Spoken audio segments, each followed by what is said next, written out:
Well, we find the valve cover already out on this side, the valve cover. Then I talked to the owner and somebody trying to fix it, and they put him in a bag. The spring broken, and they put it in a bag.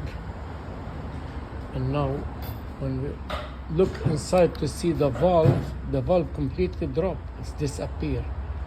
We pull the cylinder head to see what's going on. We found the valve broken here. There's two pieces, one here, and this is the other piece, smush here,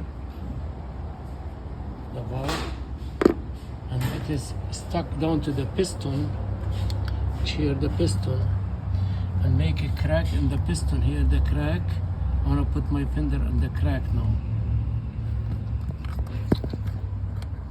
I want to see if I can do this.